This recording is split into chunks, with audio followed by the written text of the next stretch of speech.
This is Covering the Spread. Here are your hosts, Jim Saunders and Dr. Ed Feng. What is going on, everybody? Welcome on into Covering the Spread. That's right here on the FanDuel Podcast Network and numberFire.com, where today we are getting you set for a jam-packed week of football by talking both college football and the NFL with Professor Edward Egros getting his thoughts on the game between Michigan and Ohio State. That should be a fun one. We're going to talk Oklahoma State, and of course, NFL week number 12 as well. My name is Jim Saunders. I am a senior writer and analyst for numberFire.com, joined here as always by Dr. Ed Feng. You can find his work over at thepowerrank.com. Ed, happy Thanksgiving to you. How you doing today?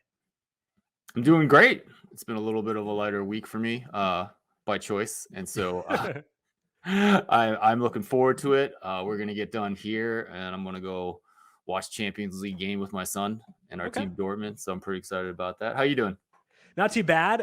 My sister lives in Ithaca, New York, so I'm 45 minutes away, and we're going to go over there. My mom and my stepdad are there, and Key is my stepdad, big Michigan fan. So that means on Saturday, I get to watch the game with him. I'm not sure if that's a good thing if things go bad for Michigan, but it'll be fun as long as it's okay and not like a train wreck, right? Yeah, we'll get into that later. Yeah, absolutely. We're going to talk plenty about that game. We're going to preview it with Edward Egros. He is a professor at SMU and Pepperdine. He also is on TVG's More Ways to Win, NBC Sports Edge. We're going to talk to him about that game, of course. We're going to talk college football week 13. We're going to talk NFL week 12 and much more. But before we get there, before the year, we were talking about your study on bad ball rate for quarterbacks and guys who make mistakes. Last year, you said, hey, Carson Wentz puts himself in trouble a lot. Carson Wentz got benched. This year, you mentioned Ryan Tannehill puts the ball in danger a lot, and Tannehill not in danger of getting benched, but he apparently set a Pro Football Focus record for most turnover-worthy throws in a quarter this past week against Houston. So maybe not the benching thing, but bad ball rates looking pretty good this year again. Yeah, it's been interesting to watch the evolution. So I only started this research during the pandemic, and last season was the first year I made a prediction, and I made a pretty bold call on Carson Wentz, and it almost worked out too well, right? He was so awful. The prediction was that he would go to NFL average, and he was so bad that it made me look good, but maybe not in the best of ways, right? And it made and you also think about how to use this betting wise, right? And I think there was a lot of value betting against Philadelphia earlier in the year. Markets caught up as they do. And then coming into this year, Ryan Tannehill's a good quarterback. We've seen him throw. We've seen him make these big throws. He's a good play acting quarterback. He definitely has some weapons this year. But how is that going to manifest itself, right? Could you just straight bet against him? I mean, no, you don't straight bet against Tennessee. And yeah, I mean, I think this analysis, so Tannehill is at 3.5% pick rate or something like that. That's certainly worse than he's been over the last 3 years, at least, which is the window I use for bad ball rate to predict going forward. Again, but he's not a bad quarterback. So I think this is useful information. Maybe it's the kind of thing where you're betting more props and sure. But I don't know. I think I got a little spoiled with the Wentz thing last year, and it's not going to be that dramatic every year. And then with Tannehill, it's nice that we get this week to talk about it, promote my newsletter a little bit like I did on Twitter. But still trying to figure out how to kind of incorporate it into just game-to-game betting. Yeah. And I wish I had last week because my number said to bet Houston. And I ignored it because I look back at my numbers and what they said with double-digit spreads, and it said they don't perform as well relative to the market on larger spreads, something we've talked about on the show before. And it's okay, cool. I'll ignore this, pretend it's not there, and then Houston wins outright. So I don't regret it. I know why I made that decision, and I feel good with my process behind not doing so. But I'm man, could add some extra money there. But either way. Yeah, I mean, I think, my numbers actually I think my numbers had Tennessee by 11. Okay. And part of the reason is that their pass defense has looked really good. Yeah. Surprisingly good given how awful they were last year and a lot of new pieces. And they actually haven't had Caleb Farley all year, the rookie that was supposed to come in. I think they've had it's actually an interesting study in that it doesn't look like there's many weaknesses on in that secondary so this is what I actually do on PFF now. At the beginning of the year, I was just kind of looking at coverage grade for corners, but then I realized you can just sort by the number of coverage snaps. So that's what I'll do now. And, some of these teams that have really good pass defenses in a surprising way, the Tennessees and the Arizonas of the world, there's not many weaknesses. Like, It's not like everyone, it's not like one guy has a 90 out of 100 coverage grade. It's like everyone's in the 60s and 70s. Something ripe for study maybe in the offseason. But anyways, Tennessee's pass defense has been good. I think that's part of the reason that my numbers tend to like them every week. I've heard that same principle of the weak spot principle with offensive line, where if there is a glaring weakness, it will show up. And so I think that that overall thought process where it's like a unit that needs to work together, secondary very much so, offensive line as well. I think that line of thought does make sense there too. So we'll talk about what that means for this week's game in this week's games later on. First, so quick reminder to make sure you are subscribed to Covering the Spread wherever you get your podcasts. We are here twice a week, usually not this week because of Thanksgiving, but usually twice a week wherever you get your podcasts, Apple Podcasts, Spotify, Stitcher. Hit subscribe, and if you like what you hear, leave us a rating and review as well. Before we talk about week number 13 in college football and week number 12 in the NFL, got to go back to last week and break down how things went there on both sides for us. Covering the past. Starting things off with the college side, we had Andrew Percival on to talk week 12 in college football. You can find him on Twitter at PDog206. Andrew is on Notre Dame, laying 17.5 against Georgia Tech, and that one got to 18 at close, and Notre Dame stomped them. 55-0 they won. Massively easy win for Andrew in that game. And Ed, it feels like Notre Dame's trying to flex to show off for the playoff committee at this point. Because that was a good one there. Well, and it was Georgia Tech, right? Yeah. That got stomped and now is a 35-point dog to Georgia, which is something my numbers can't quite get to, but not exactly something I'm looking to bet either. Poor Georgia Tech. What a tough turnaround to go from 55-0 to facing Georgia, which is never fun, but then facing it that week, just brutal. So tough on them. Andrew is on Texas at plus 3.5 versus West Virginia, and also wanted to check out the money line at plus 132. The spread did get to 2 points, so it did move pretty heavily in his favor. West Virginia got out front early, though. They scored on the first drive of the game. They were up 14-0 early on in the second.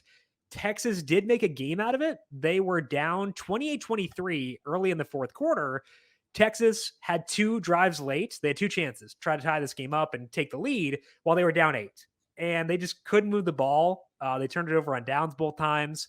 So West Virginia covered, got the win there against Texas in that one. But I mean, if you move across 3 and get to 2 at 3.5, that's still good movement, just a bad result. You'll take that every time.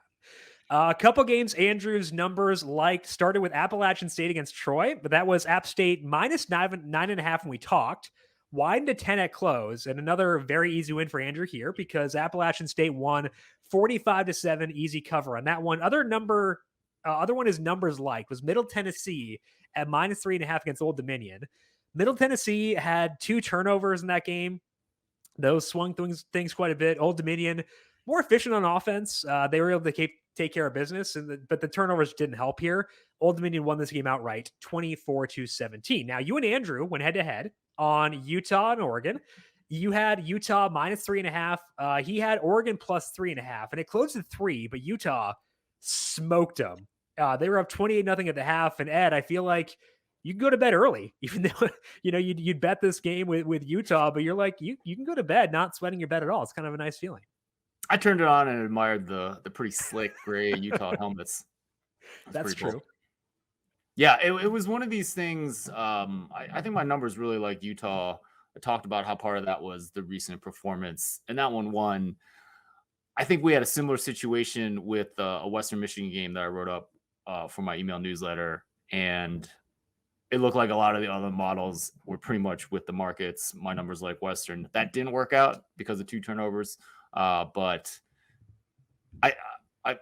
I mean, I've seen the differences in the model. I still like the model that's a little bit more aggressive with recent play. It does lead to better results.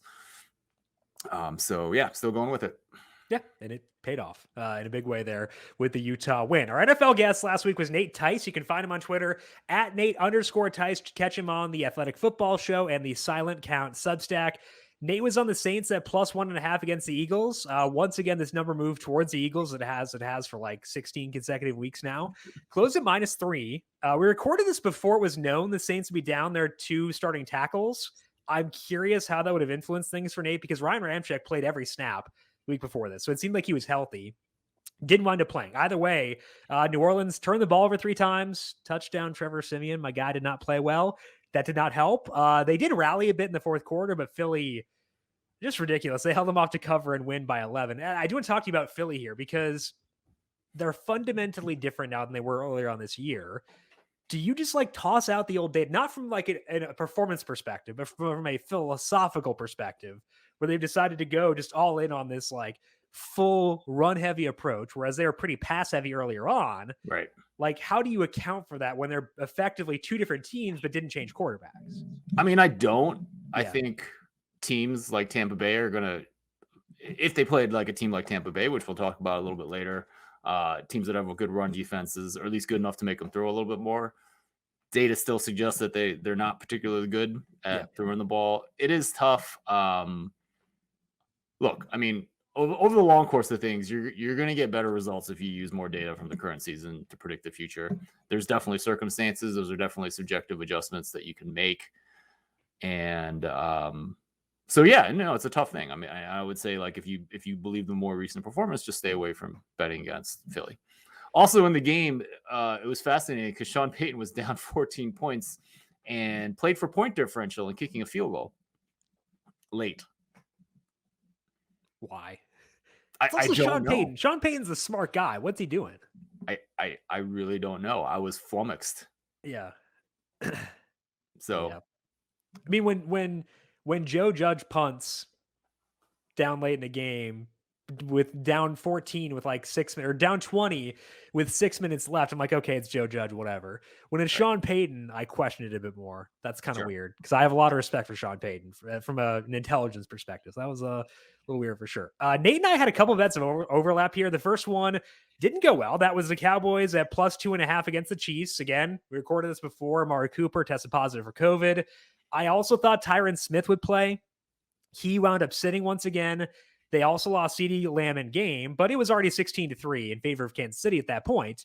The Chiefs won 19-9 to cover there, so didn't get that one. We did get the other bet, though. We had the Vikings +2.5 against the Packers. This one moved to 1.5 by kickoff, and the Vikings tried really hard not to win this game. They tried.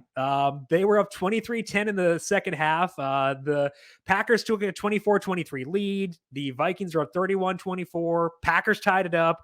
Vikings were driving, and I think this is when Kirk threw a pick, and it somehow got overturned. I had bet the Vikings, so I was like kind of hoping it get overturned. Didn't think it would, but it did. Yeah. They won the game outright, 34-31. Good movement, good result. Not sure if it should have happened, but hey, I'll take it either way. It was a good showing by the Vikings. Packers probably should have won that game, but either way, money's money. I'll take it. Well, and you guys were going up against, I think, both Dr. Eric Eager and George Sherruri. I think they both like the Packers. So I'm glad I didn't know that beforehand because I'd have felt a lot worse about that bet. So I'm glad I found out now and not then. Stick with your guns, man. Yeah, exactly. And that's been betting the Vikings. So, why not? Your NFL one last week was the Bills -7.5 against the Colts. They closed at 7. The Bills turned the ball over 4 times. They had 2 missed field goals. Their first half possessions in order were interception, touchdown, fumble, missed field goal. And it's hard to win when you do that. Things kind of spiral from there. But I think like early on, just like having that weird play by Josh Allen, I think is kind of the thing here. Colts won 41-15. But I thought Allen was terrible. Yeah. Just inaccurate. So that's clearly not him on his best day. No. I still think Buffalo is a primary Super Bowl contender. But they need the better Josh Allen to show up. Also, quite a fantasy day for Jonathan Taylor. Oh, yes, it was. He bailed me out of some really dumb decisions, Ed. So that was that was a blessing for me, believe me. Like we had talked about with Nate about how, not in terms of like, oh, we want to bet Indy because of this, but because it was like, oh, we think the Colts might have the personnel to move the ball on the ground. I was like, okay, I agree with this. And that's kind of what I've been thinking too. So I used him in important lineups, like high dollar ones, and it saved me. So very grateful for old Jonathan Taylor. Kind of hope he doesn't do as well this week. We'll talk about that later on in Covering the Future. But first, we got to talk to Professor Edward Egros and get his thoughts on the game, get his thoughts on college football, week 13, NFL, week number 12. You can find Edward on Twitter at EdWithSports. He, of course, is a professor at SMU and Pepperdine. You can find him on TVG's More Ways to Win and on NBC Sports Edge. But first, the NFL season rolling on with week 12 this weekend, and FanDuel is partnered with EA Sports to bring you this week's NFL Sunday Million. Enter the NFL Sunday Million Marquee Contest presented by EA Sports Madden NFL 22 this weekend and compete for a chance to win a share at $1.5 million in prizes. Simply build your best lineup while staying under the salary cap and follow along as the games unfold. With 10 games scheduled for Sunday, there is plenty of big names to choose from and plenty of chances for a big payday. Kickoff is right around the corner, so head to FanDuel.com today and get in on the action. For more details, visit FanDuel.com or download the FanDuel Fantasy app. Eligibility restrictions apply. Covering the present. Let's bring Professor Edward Egros into Covering the Spread to talk about Thanksgiving football. Not specifically on Thanksgiving, but just a good week of games here. And I'm pretty pumped for this weekend. Edward, I got to ask you, are you excited for some football this weekend? I'm excited for football every weekend. And so in the spirit of that, it feels like Thanksgiving is no different than any other week, except that on Thursday, I have to pace myself with food in front of me. And I may also have to be social, assuming this Friendsgiving still happens tomorrow. So Lard and Jed, thanks again for the invite. And please let me know what I need to bring. But I'm curious for you. So since you're now a West Coast guy, I know this is your second Thanksgiving out there, right? Or First. Okay. How does that change things with the early game? Because that's to me, West Coast throws everything off. I'm rattled the entire day. The first game's at 9:30 for you on Thursday. That's got to change something for you, right? Well, I mean, on Sundays, it starts at 10 in the morning. Yeah. So it's just a half an hour earlier. It's a big half hour, man. Is it though? Depends on what happens tonight. Right. That's true. Yeah. If I'm up, exceptionally late for whatever reason tonight, then yes, that would be different. But I tend to be up at 9:30 in the morning during the week anyway. So I think in that regard, it's not too bad. And I was never the type who would wake up extra early to watch the Macy's Thanksgiving Day parade or anything like that. Thanksgiving was not as big of a deal in our family as, say, Christmas is. Christmas, that is the holiday. That is knockdown, drag out. You are practicing Christmas carols from sun up, sundown kind of preparation. But for Thanksgiving, we couldn't exhaust ourselves there. So, 9:30 in the morning, not that big a deal. Do we have to get you to sing? Well, it's not Christmas yet. So I mean, but are you a singer? I was. Okay, so we've had you on to talk soccer. Did we talk tennis with you or no?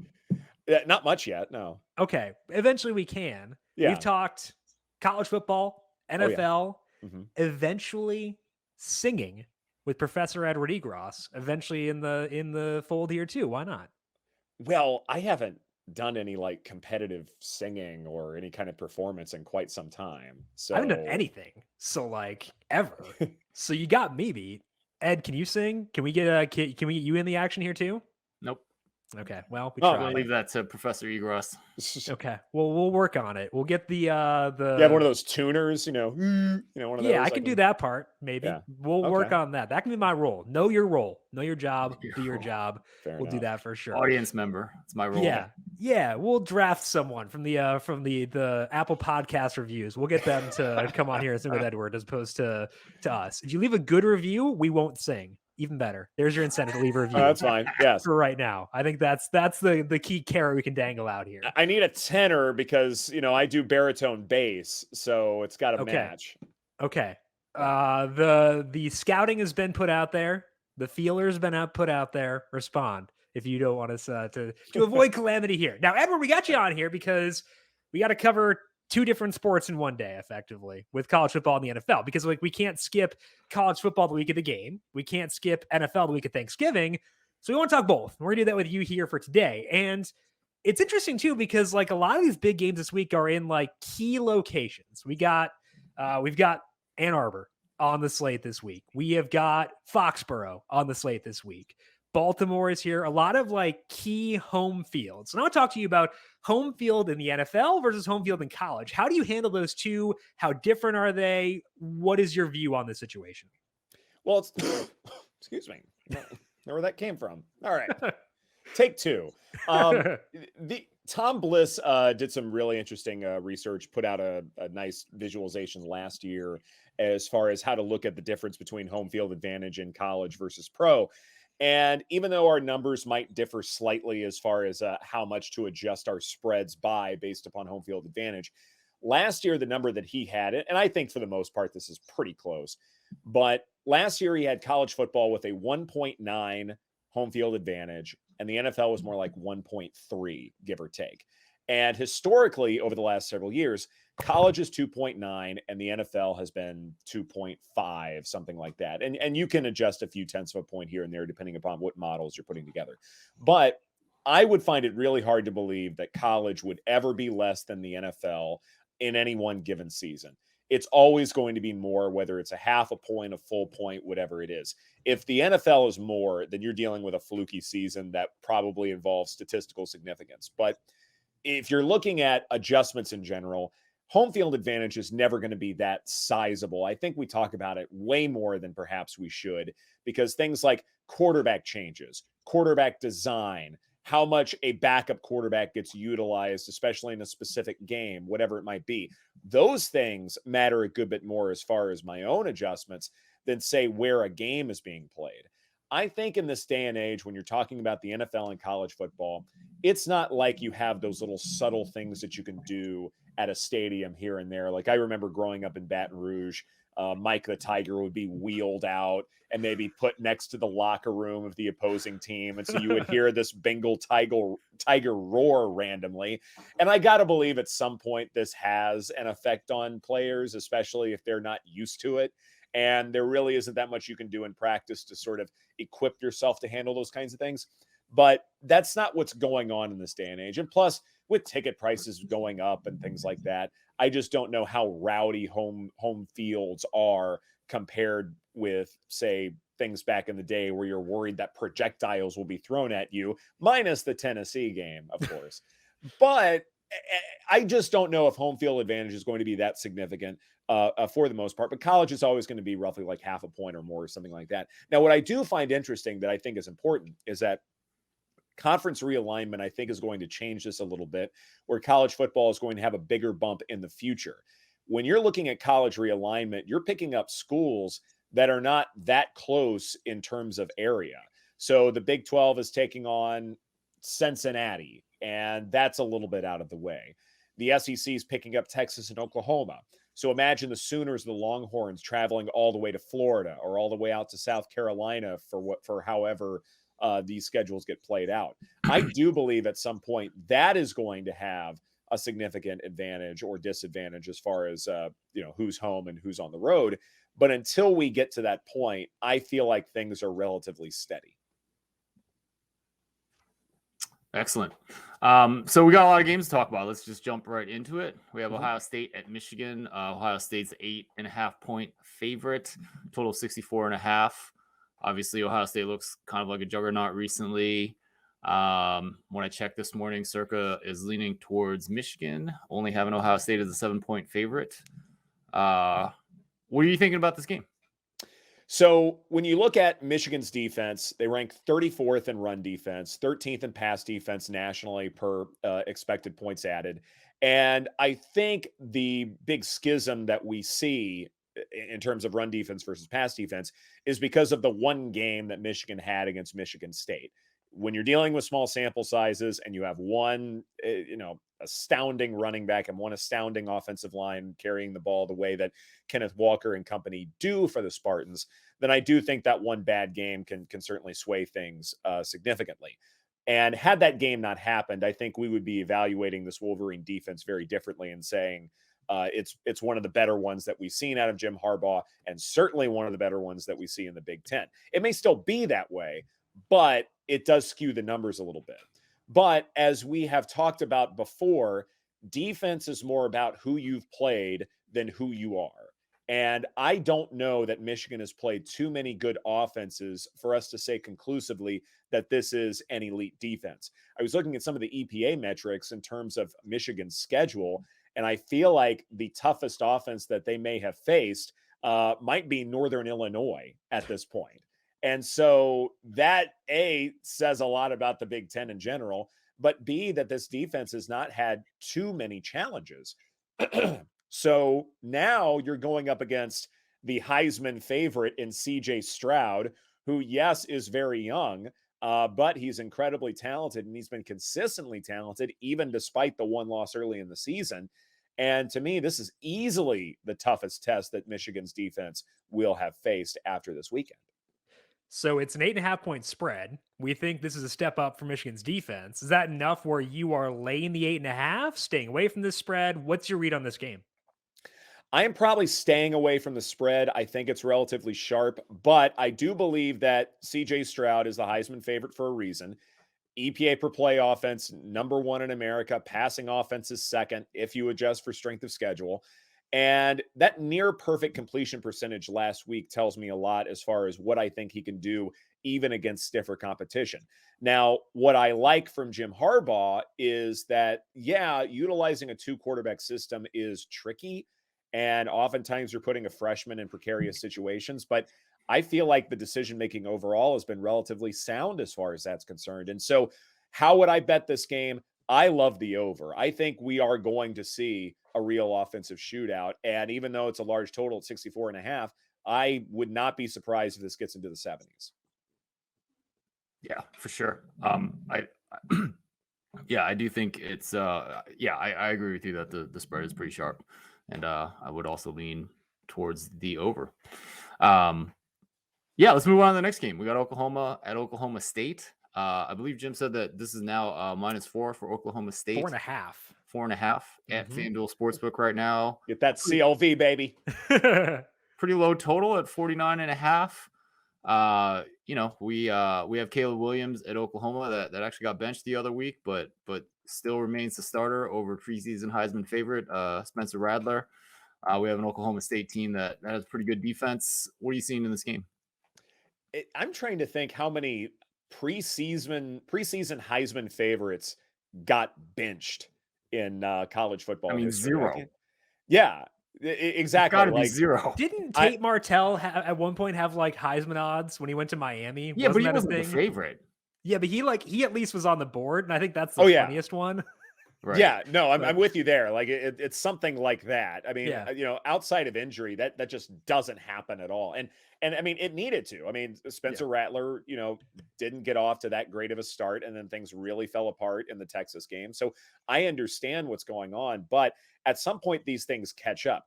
When you look at who Oklahoma has faced since the Red River Showdown, let's see, it's TCU, Kansas, Texas Tech. 2 of those 3 don't have coaches right now, or 2 of them have not had head coaches at some point during the course of the season. Texas has, of course, hired my friend Joey McGuire. Yes, I'll call him my friend, drop. So when you look at Caleb Williams, part of the problem is, yes, he comes in lieu of Spencer Rattler, does really well against Texas, and things kind of fall back down to reality over the last couple of weeks. But, and I know I'm probably talking out of both sides of my mouth here, but Caleb Williams, after that Texas game, took on TCU, Kansas, and Texas Tech. 2 of those have been without head coaches at some point during the course of this season. Now, granted, Texas Tech has hired Joey McGuire, who is my friend, and I have no problem saying he's my friend. So name dropping, I think, is appropriate, I hope. Well, flex, I like it. Yeah, why not? And TCU, I think they pretty much have who they want there. And Kansas, they're dealing with their own issues. So that's who Caleb Williams has gone up against. And then he faces Baylor and then faces a mercurial Iowa State team. And granted, I know Iowa State doesn't have the record that they would like. They haven't met expectations, but they've also played a lot of really close games. And so in terms of overall strength, I would argue that Iowa State is underrated if you look at overall record alone. So things just got tougher for him. And now he's easily facing the toughest defense that he has faced up to this point. And it's not just that the overall defense is troublesome for Caleb Williams, but also the run defense is clearly number one in America. And it may be one of the better run defenses that we've seen over the last few years. And so that sort of fallback option really isn't going to be there. And he will have to sling it some. And that could pose some problems as well. So we're seeing this number 4.5 now, as mentioned. Is that an efficient line for you? Do you see any value in that line on the other side? Total's 49.5. What's your read on this from a betting perspective? I'm taking the pokes here. And again, when you're evaluating Caleb Williams, part of the problem with him is that he's just holding on to the ball too long. And as we know, average time to throw has an inverse relationship with success. The longer you're holding on to the football, the likelier you are to get sacked or throw an interception or something of the sort, something disastrous. And this is a tough lesson for a freshman quarterback to learn, especially if you're talented and especially if you have a talented head coach. I think that part of the problems that he has will be exacerbated. And look, Mike Gundy knows what he's doing. He knows he's facing a quarterback who's holding on to the ball too long. So you don't necessarily need to throw a ton of rushers at him. You just need to confuse him enough. And he has the personnel where he can do that. Yeah. Okay. So Edward, so go ahead. I just want to jump in here. 1-loss Oklahoma State, undefeated Cincinnati, or 2-loss Alabama. Who's making the playoff? 2-loss Alabama, and it's not going to be close. And Who's I next? think, What if there's 2 slots? but what's that? Who would be next? 1-loss Oklahoma State, Big 12 champ, or 13-0 Cincinnati? Oh boy. I think at this point, so I'm still skeptical that 13-0 Cincinnati still has a legitimate chance. I know where they are in the rankings right now, but how much does an American Conference title weigh in compared with, say, a Big 12 conference championship or something, or winning the SEC West or whatever it might be? Whoever Cincinnati's going up against. I still have this natural cynicism that a mid-major, despite a glorious resume, will still get left out in some way, shape, or I mean, I think Notre Dame is probably still in the mix, aren't they? Like, sure. They still have a legitimate chance. I wouldn't be surprised that even though they have one loss and play one fewer game than everyone else, that they could, jump over enough teams and make it interesting. So you're still skeptical? Still skeptical. You still think the 1-loss Big 12 champ will jump them? Well, I mean, when you look at Oklahoma State's schedule, they haven't played too many teams. And as I just mentioned, the Big 12 is very much top heavy in terms of overall talent. You've got 3 really good teams, and Oklahoma State needs to prove that they can beat, and they will get 2 more opportunities with which to do that. So they beat Oklahoma and then either beat them again or beat Baylor or whatever happens. That's 2 good wins against, say, top 15 competition. That is going to matter a lot, not to mention having a conference title from a Power 5 conference. I think those things are going to carry a lot of weight. So you're telling Cincinnati fans, don't get too excited just yet. Don't get your hopes up just yet. Don't finalize your hotel reservations in, I assume, Miami, but maybe, or maybe wherever the other one is. Dallas. God, Arlington. My goodness. Yeah, I should know that. Just fly back, go to the game, Why not? Yeah. Sure. Visit the old stomping grounds. Right. Let's move to the NFL side of things here and talk about the Titans at the Patriots, because it's a weird game. That's why I want to talk about it personally. I think it's a fascinating one on both sides. Patriots 6.5-point favorites. Total is 44.5. And the reason I think it's fascinating is that these teams are trending in opposite directions, with the Titans very much going down after their loss to the Texans. The Patriots allegedly surging. So which one is more legit to you? The Patriots quote unquote surge or the decline of the Titans? I think it's the Patriots surge. I've been very much impressed with Mac Jones, one of the top quarterbacks, easily the top rookie quarterback out of that class. But he's playing very, very well, in particular with how he handles out routes. And you think about an out route, you run so many yards and then you cut to the sideline and that's your out route. Those aren't necessarily the highest probability of routes because you're also dealing with the sideline as another defender. So when you look at, say, completion percentage over expected, out routes tend to carry a little bit more weight than, say, something over the middle because of that quote unquote extra defender being the sideline. And for Jones to be, if not number one, very high up in terms of completion percentage and overall number of completions to out routes, to me, with that higher degree of difficulty, that goes to show that he's a good quarterback and he's being coached really, really well. Now, out routes are also great because you have a lower likelihood of, say, an interception or a fumble of some kind, but they are still, not the easiest things to throw to. And so that the Patriots are grooming their rookie quarterback to handle that kind of offense, not to mention you don't have necessarily the greatest stable of running backs sort of giving Mac Jones a little bit of relief here and there. You look at rushing yards over expected per carry, and the Patriots are in the middle of the pack. So Mac Jones hasn't necessarily been able to rely on a running game to sort of alleviate some of that pressure. He doesn't necessarily have the sort of diversified receiving core that can do so many different things. But what he has been asked to do, he's done very, very well. So the Patriots surge, to me, has been downright impressive and to a greater absolute value than the Titans decline. Now, is that enough to lay 6.5? Because that's a big number against a team that, is currently the number one seed in the AFC, as wild as that is. Is that surge enough to justify a 6.5 point spread? It's not. I am backing the Titans in a big way here, in large part because one of the reasons why Ryan Tannehill has been so effective over the last few years, ever since he joined the Titans, is because he's a great play action quarterback. But you look at this year, they run play action 25% of the time.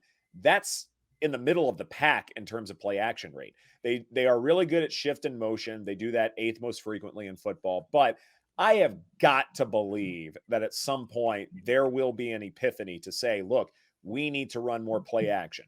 I know we don't have Derrick Henry, but you do not need an effective ground game to have an effective play action game. And I got to believe that the Titans will, in some way, shape, or form, understand this and get Tannehill to run more play action. If they do that, I believe that they will at least keep this Patriot defense guessing.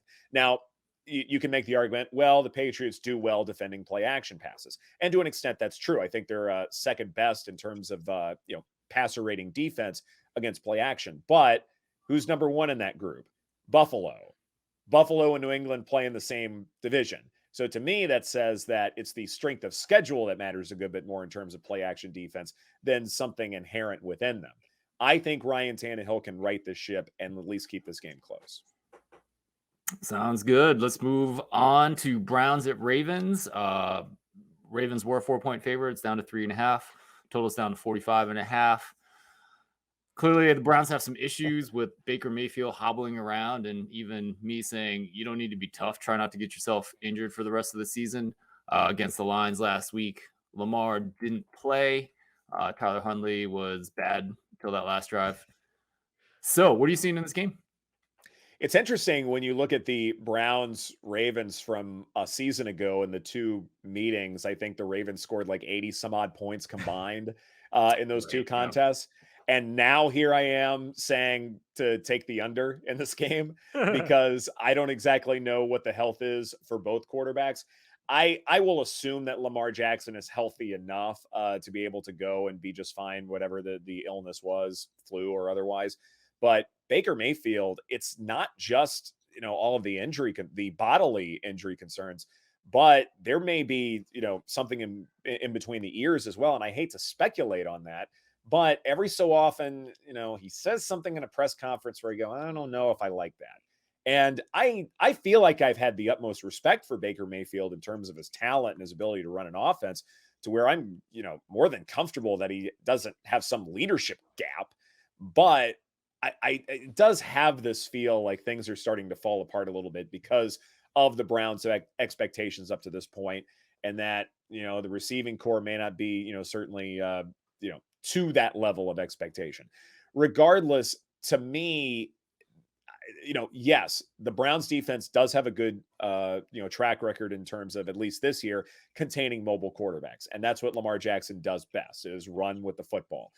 But with this kind of matchup and too many question marks at quarterback on both sides, I feel like this total is just a little bit too inflated, and I feel like the under is the way to go. I feel like with the confidence stuff you were talking about with Baker, it's kind of like the Wentz issue last year, where there are struggles, there is criticism, and then there's a response to the criticism, and you push. You try too hard, you're trying to overcompensate, and that leads to more issues. And I feel like with Baker, initially it was the injury, and then it was kind of trying to overcome that. That's what it feels like, at least. Again, I'm not trying to like psychoanalyze things, but like I would understand if that were the case. Like I'd be the same way if I were in his shoes. I'd be trying to quiet the doubters, and I feel like we've seen that the past couple games, specifically the Patriots game and the Lions game.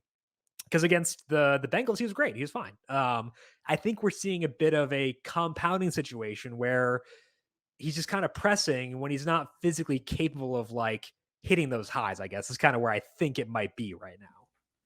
If I recall correctly, in terms of like Baker Mayfield getting off to a slow start last year before things really came together, it seemed to me like he was hanging on to the ball too long.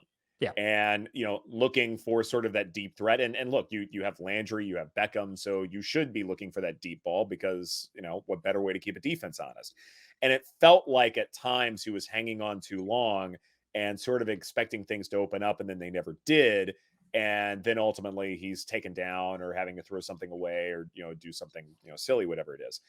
And that necessarily isn't going to be there this go round. But it also seems to me that if you are dealing with some kind of a setback, bodily harm or, leadership gaps or whatever it is, that you may be reverting to bad habits. And that this may be sort of an earlier version of Baker Mayfield that we are watching. And this is not the time to be. And look, the Ravens defense has had its issues, but this is not the time to be reverting back to an earlier version of yourself where you're hanging onto the ball too long. You're trying to look for that sort of home run play, or you don't necessarily trust what you're seeing. This is not the time for that to happen, especially in a divisional game where the Ravens know who you are and they know what you're trying to do. And they probably know those little tendencies that happened last week that they can exploit. That makes me a little nervous. Yeah, I mean, I think Baker Mayfield reverting to his old tendencies is nice if you have Cleveland under 10.5 wins. Yeah. Which looked impossible. And who might that be, Ed? What? And who might that be, Ed? I don't know. Someone. Hypothetically. Right. Yeah, I mean, that bet looked impossibly bad at one point this season. And now they have the Ravens in their next two games. I think there's a bye week in there. And yeah, he's got to get it together. Or make way for Case Keenum. There's that. I mean, like he's not the NFL's worst backup quarterback. The worst part is like it's bad for the Browns because he's playing poorly, but it's also bad for Baker because like if he's trying to get an extension, you're not going to get it by playing hurt and playing poorly. Right. Like right. It's in everyone's non-interest for this to keep happening the way it is right now, and that's a weird situation where it's a lose-lose. Yeah, and anytime your passing success rate is 12 points below NFL average against the Lions, you need to start asking some hard questions. Well, Jim, you bring up a good point that, the Browns need him to play. Baker personally needs to play well, for all of these reasons. And, the Browns need to know, and they, do need more data in terms of figuring out exactly who they have at that position. But it's also interesting because the AFC is such a train wreck right now that this actually would be a pretty good year to try and rest him up, not push him too much, whatever it is. But it's the internal stuff that's kind of forcing the issue. The Browns could very well, take a couple of weeks off and still be in prime position to win this division, much less have a really good seed in the AFC. But it's those internal things that make it that much more difficult to, try and do something conservative. Well, I also think it's just like the left shoulder injury is not going away until after the season. So like even resting won't fix it because like he needs surgery on that for that to go away. No, that's a good point. But as far as the other things are concerned, to at least kind of get him in, in a more reasonable place. Yeah. Still. Yeah. It's a rough situation. So the under 45.5 does look pretty good there. I will say that for sure. Now, Edward, we got you on here to talk college NFL. So the full board is at your disposal here. What bets do you like for this week? I am taking the Broncos money line against the Chargers. And this is more of a message that I want to send to the betting world, that Teddy Bridgewater is not a bad quarterback. And I don't know where this reputation is coming from that he's bad. He may be limited, but he's not a bad quarterback. If you look at what he does on short throws, 0 to 9 air yards, his numbers are as good as anybody's in football right now. His total EPA on short throws is, I think, second best in football. Completion percentage over expected is number 1. And if you take all throws, it's second highest. The receiving core looks to be in decent shape here. Overall on short passes, I think his EPA is 60.3. Given that that's 11 weeks into the season, that's really, really good. There are a lot of reasons why I feel like, especially when you deal with rollouts, I mean, he's mobile enough to still handle some of those plays.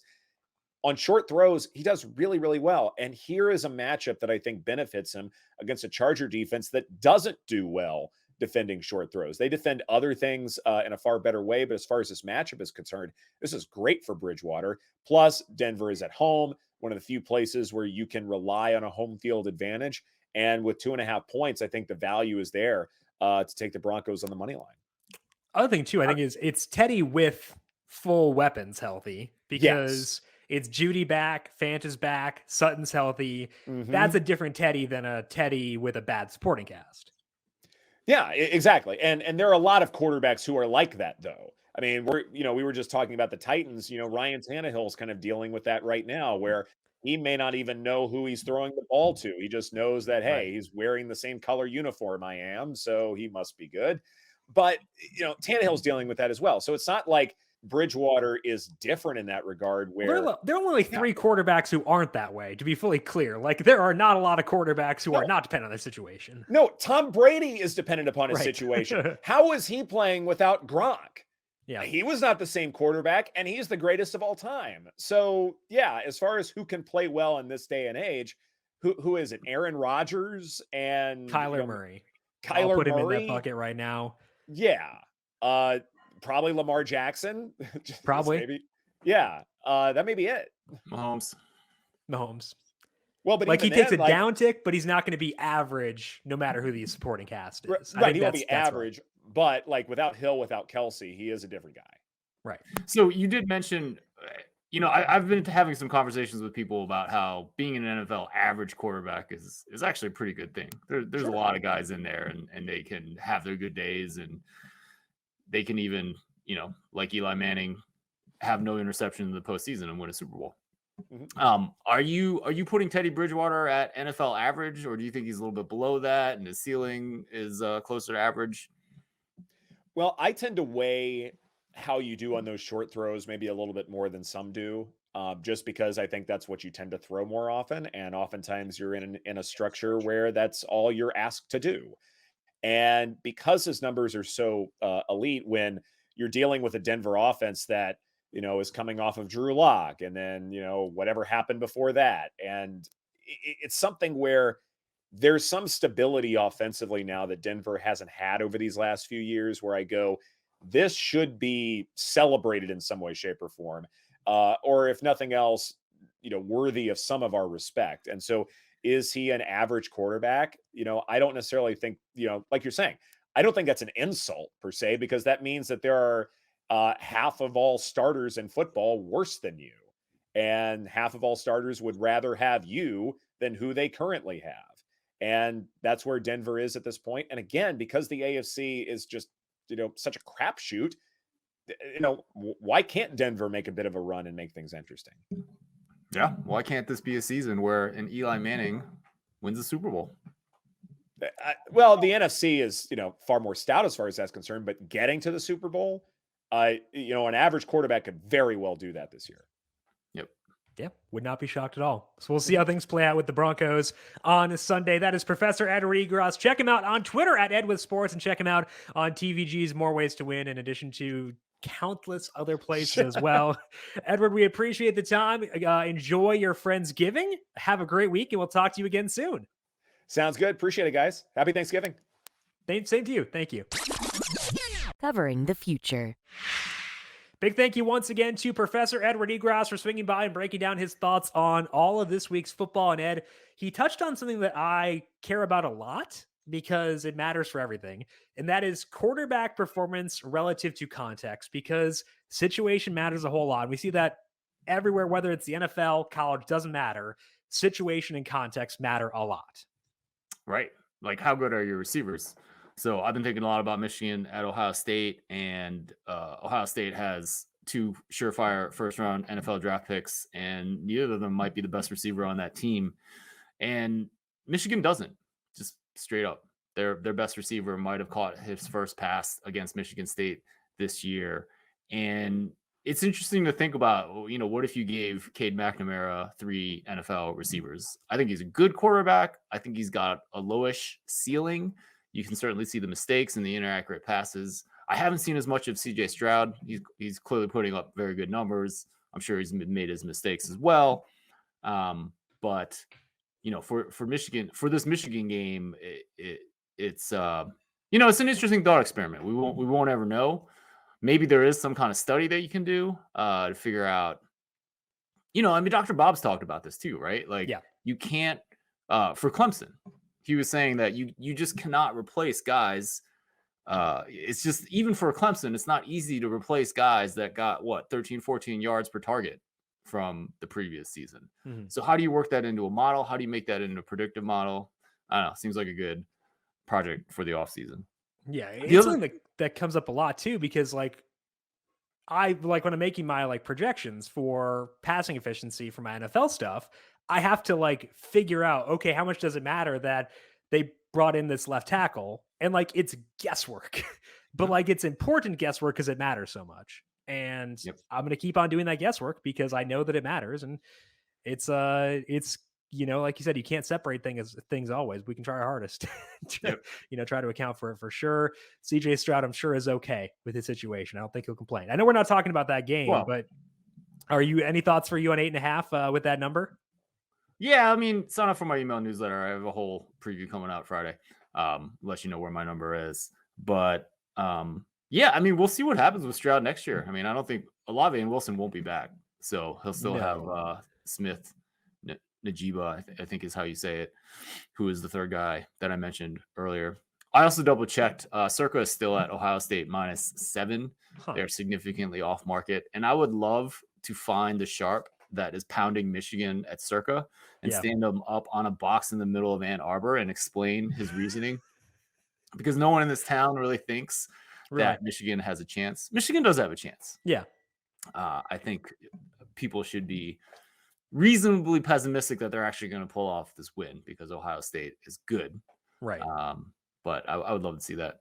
Yeah, that'd be a fun conversation. You'd think it'd be the other way around. They'd be like, yeah, we love this guy, but fan bases can sometimes be realistic, maybe overly so. And we'll see how things play out. Either way, I'm excited for that game on Saturday. We'll see how it goes. Our covering the future, Ed, might sound kind of similar. We're going to go back to one of your old friends in betting against the Colts. Now, we don't talk about these beforehand. I ask you before we even start, hey, what do you got for covering the future? Yours happening mine. So you give your case for Tampa Bay -3 against Indy this week. Yeah, absolutely. I bet this a -2.5 earlier this week. Looking like the market was going to 3, and it looks like that actually came true. I've talked about this last week, right? I was on Buffalo against Indy last week. It did not work out. I said that Jonathan Taylor's running performance was unsustainable. That turned out to be very wrong. I'm still standing on the same soapbox. Jonathan Taylor is a great running back. I actually liked him since his Wisconsin days. I think he's really talented, quick feet, explosive speed. It's still the NFL. Running backs have a difficult time sustaining that behavior. Also, guard Quentin Nelson is listed as questionable. I don't know if he's going to play. On the other side of the ball, Tampa Bay's got a really good run defense. They're second when I look at adjusted rushing success rate. I think they're going to have a plan to stop them. Buffalo's rush defense was also very good last week. That didn't help them at all. But I think Tampa Bay will have a plan. And, Tampa Bay, their real problem has been their pass defense this year. They're 22nd when I look at my adjusted success rate. That's not good. Part of the issue has been injuries in the secondary, and they are getting healthier there. Sean Murphy-Bunting, the cornerback, played his first game after injury against the Giants this past week. And then, I mean, we all know what Tampa Bay can do on offense. We saw that Monday night against the New York Giants. I don't think Tom Brady's going to have quite so much time every game for the rest of the season, but we know they're good. I think this is a good spot. My number likes Tampa Bay by 5-ish. And I definitely bet Tampa Bay. My numbers are Tampa Bay -6 for very similar reasons. And I think I'll focus out here on the Tampa Bay side of the game from an offensive perspective, because although the Colts defense played well last week, I agree with you where it was more Josh Allen struggling than it was the Colts defense being great. Because if you look at numberFire schedule adjusted metrics, the Colts 27th against the pass, whereas Tampa Bay is 5th offensively through the air. That's a really bad matchup, and you're putting the Bucs indoors where passing efficiency should increase as well. And like you said, I think that the Colts will move the football a bit on the ground against this defense, against this rush defense, but it's not going to be the same way they typically do, which is going to mean at some point Carson Wentz will have to throw. And I'm not sure how well that will go. The 13th passing versus the 6th ranked pass defense to the Buccaneers. Like, that's not a situation I really want Carson Wentz to be in. So at some point they're going to throw. I'm not optimistic they'll be able to throw well in that situation. I think that Tampa Bay is going to hang a big, big number offensively on this defense. So to me, my numbers have it Tampa Bay -6. I think that -3 at -110 on this side is very, very fair. So Ed, second time this year we've agreed, having the Awesome. exact same bet here. Other one was Miami +2.5 against Atlanta. They covered. Yeah. Should have won that game. So you won that game. I'm feeling good, man. This is good. Well, and that game moved, right? Yes. So it was 1.5 at it. close. Yeah. So you would have lost if you didn't bet it. So yeah. I feel excited. good about this one. Yeah, me too.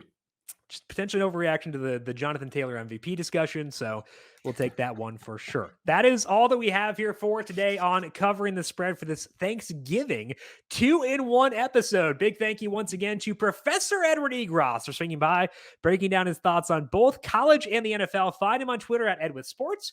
Check him out on TVG's More Ways to Win and NBC Sports Edge as well. Ed, what is going on for you this week at the Power Rank? Sign up for my free email newsletter. You'll get my my preview and thoughts on Ohio State and Michigan on Friday, and also the bad ball rate stuff with Ryan Tannehill is still the subscriber bonus. So if you sign up and you click the little thing to say you want to sign up, the link that says you actually want to sign up, the first email you'll get has the Ryan Tannehill and the bad ball rate stuff in there. Some of the better work that I've done. So check that out at thepowerrank.com. And a happy Thanksgiving to you, Ed. I hope that you have too, fun, man. and enjoy Saturday too. I will. And you can find Ed on Twitter at the Power Rank. I am at Jim Sannes, JimSannes. We have our DFS podcasts up for both the Thanksgiving slate and for the main slate. You can find those by searching for the numberFire Daily Fantasy Podcast feed, wherever you get your podcasts. You can also find Covering the Spread, wherever you get your podcasts. Go there, hit subscribe, and leave us a rating and review. Happy Thanksgiving to everyone out there listening.